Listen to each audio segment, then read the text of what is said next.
Bienvenue, chers amis, pour ce rendez-vous du mardi de Maison Béthanie. Un rendez-vous qui vous tient certainement à cœur, à moi aussi.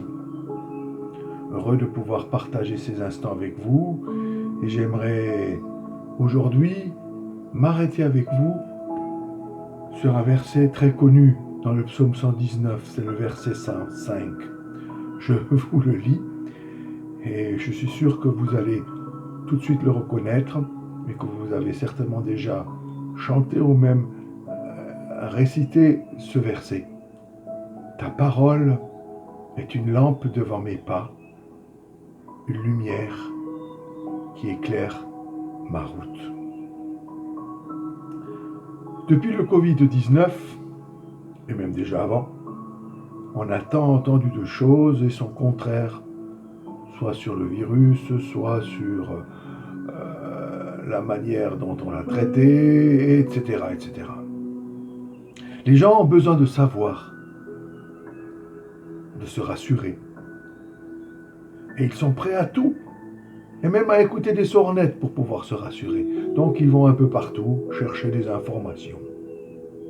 Les uns sont persuadés qu'un tel ou tel livre est vrai, et d'autres pensent le contraire.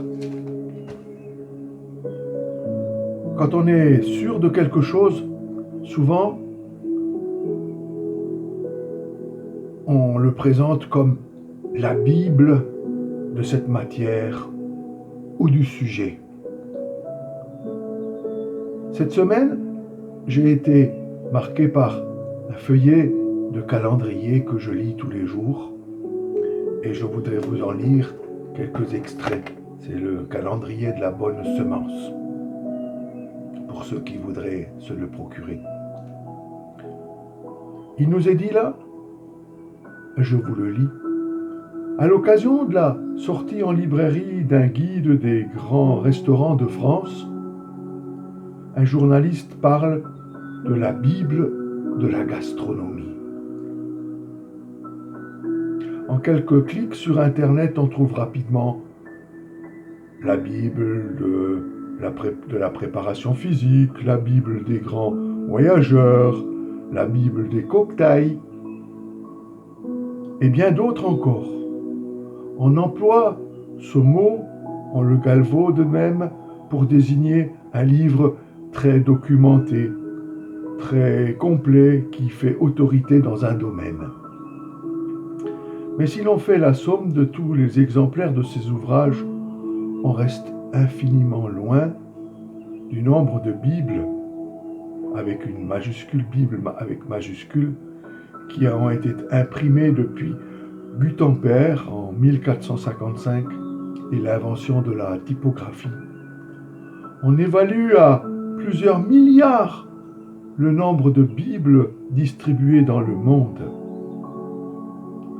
La Bible, elle donne une description fidèle de la nature humaine, opposée à Dieu, et en contraste met en évidence l'amour de Dieu pour sa créature et son personnage central, Jésus-Christ, le Fils de Dieu, venu sur terre afin de donner sa vie pour le salut du monde.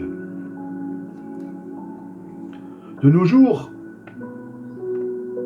grâce à Internet, on peut lire et écouter tant de choses sur tel ou tel sujet. Et entre autres, le nombre de cultes, de blogs et de discours chrétiens, on les retrouve à l'infini. Il y en a tellement, pour tous les goûts, je dirais presque.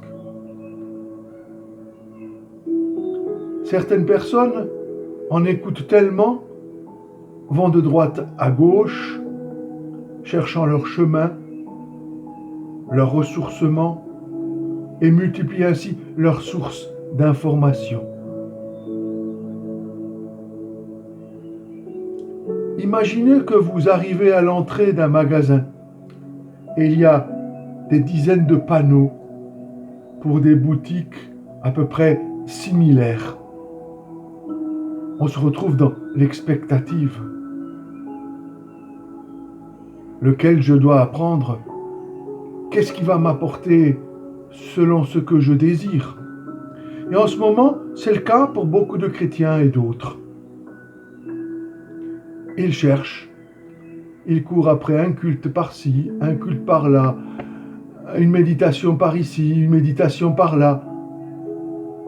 Et on augmente et on augmente et on augmente le nombre de choses qu'on écoute. Et ça fait même parfois brouhaha au fond du cœur.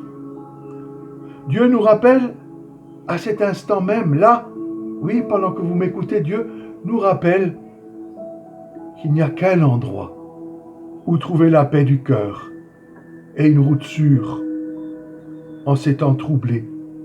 Cet endroit, c'est la Bible. Oui, nous sommes invités à éteindre un peu nos appareils, à arrêter de nous éparpiller et de prendre le temps d'écouter Dieu, de lire sa parole, de la Genèse à la fin de l'Apocalypse. Oui, commencez à la Genèse et finissez à l'Apocalypse en prenant un stabilo et soulignez ce que Dieu vous dit. Vous allez être surpris.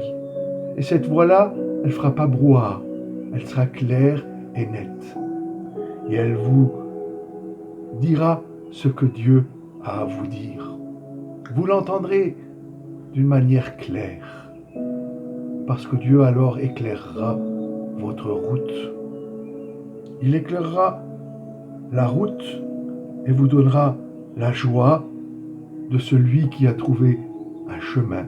Je ne sais pas si vous avez déjà été un jour perdu et que vous retrouvez le chemin. Quelle joie quand on se retrouve sur le bon chemin. Eh bien, la parole de Dieu veut faire cela dans nos cœurs en ces moments et en ces temps troublés. Ne courez pas à gauche et à droite. N'écoutez pas un tel et un tel et un tel. Non pas qu'ils disent des bêtises, mais vous serez remplis de choses et il y aura le brouhaha dans votre cœur. Dieu, lui, quand il parle, il est clair. Et je me le répète, ta parole est une lampe devant mes pas, une lumière qui éclaire ma route. Je vous souhaite du fond du cœur que dans les prochains temps, que dans les prochaines journées, vous puissiez trouver cette paix du cœur en lisant la Bible. Oui, sortez la Bible, mettez-la devant vous, en face de vous, et tous les jours, lisez-la. Et vous allez voir, elle vous éclairera.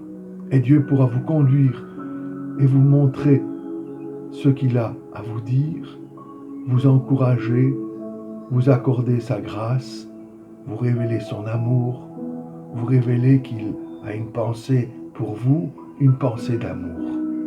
Alors je vous souhaite de trouver ce temps dans la semaine qui vient pour lire la Bible. Et que Dieu vous bénisse. Je vous embrasse très très fort et je vous dis à la semaine prochaine. Que Dieu vous garde. Allez dans sa paix. Ta parole est une lampe devant mes pas, une lumière qui éclaire ma route.